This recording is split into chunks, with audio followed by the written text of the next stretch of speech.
I'm going to go over the XS-62S with the software panel. I'm going to start with the video side.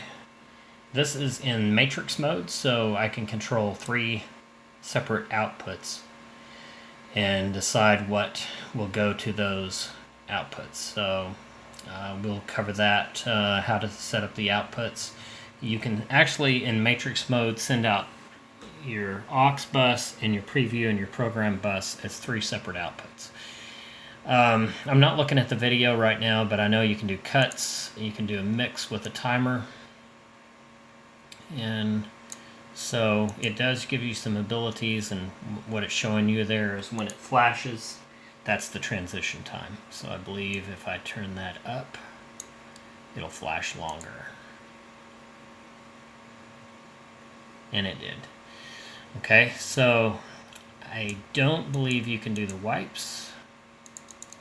I can't select the wipes, so I'm guessing that that's not available. I need to get a video output and double check that. Program mode, this is what most of us are familiar with. So then you have your, and you're running this, either you can run it on the panel, and I'll show you that real quick. I don't have any ins or outs hooked up to this, and so you can do a take like a conventional switcher, and it also follows in the software. Okay, so let's look at the video setup here. And you have your SDI inputs. There's 4 SDI independent inputs, and you have some controls there: brightness, contrast, saturation, and flip. You have the same controls on HDMI plus some more, and you can see those there: red, green, blue. EDID can be internal, or you can just receive some different frame rates there, or sizes, excuse me. And then HDMI 6 or input 6 can also be analog.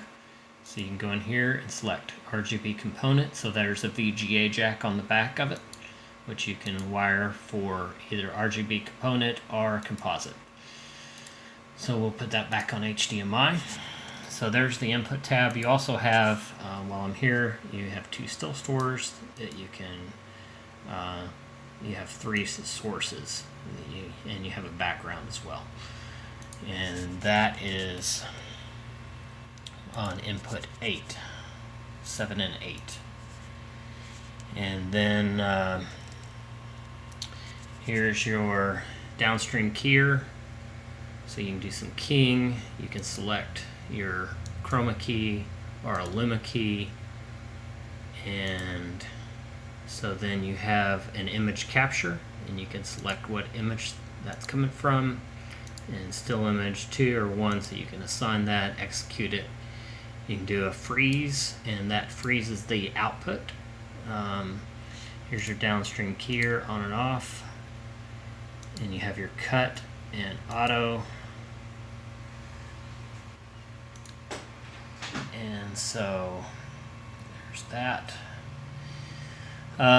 Transition, you also have wipes here that you can select from, and you can do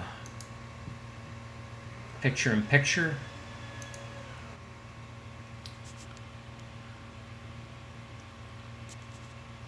So there's some controls for that. You can do some presets. So you can do some memory presets and save those in each of your 8 memory slots.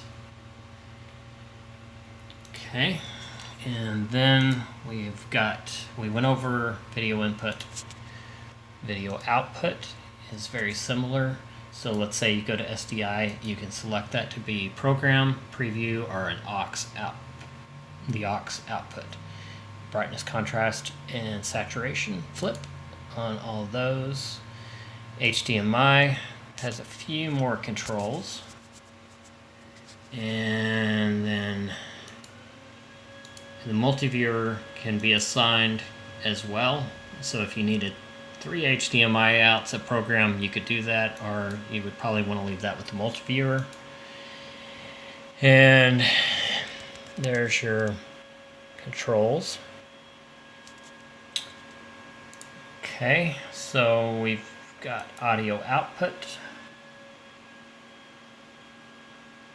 And you can select what goes out, the RCA, the phones, and most likely you'd want that on program on all those, but you can also set it to aux or preview. So there's that.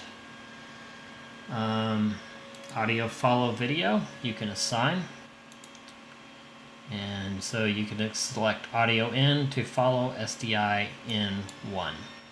So if you wanted to do where you had audio follow video, there you can do that. Or you can also select, I'll go back to that, you can also select the audio to come with the video that's coming. You know, if you have SDI cameras or even HDMI, they have audio embedded, so you could use that. Audio follow, audio embedded. Here we go. So you have analog audio inputs, and you can send them to your SDI outputs. And so channels 1 and 2, 1 through 8. So there's how you can configure your audio. I would do it that way. That looks nice to me. And so you also have some controls or effects, gates, compressors. So that's kind of nice.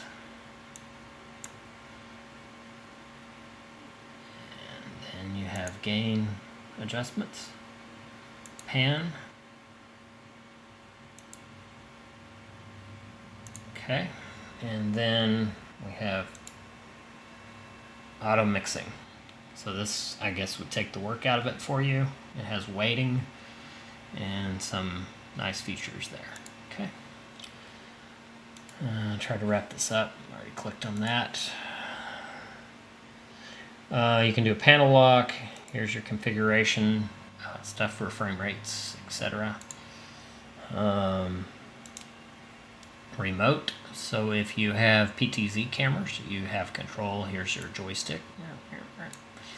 And you got zoom, in and out, fast, slow, focus, autofocus.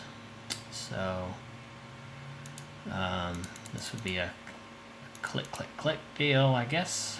And you have presets, so you can assign presets there and store them per camera, so you could have 8 different looks per camera and up to 7 cameras. There's your setup. You can set your baud rate for your PTZ cameras. And this is how you turn off and on control for the XS-62. Here's your audio switcher. Each input has gain, digital gain, pan, and delay. So this is a nice feature because you're able to adjust your audio analog to match SDI and HDMI delay, which you are going to have on any SDI or HDMI source. And here's your EQ for each channel and your gate and compressor limiter. So I think that's I think I've clicked on everything that I could think of. I didn't really get into the DSK because I don't have any way of showing it to you because I don't have anything hooked up. But there you have it.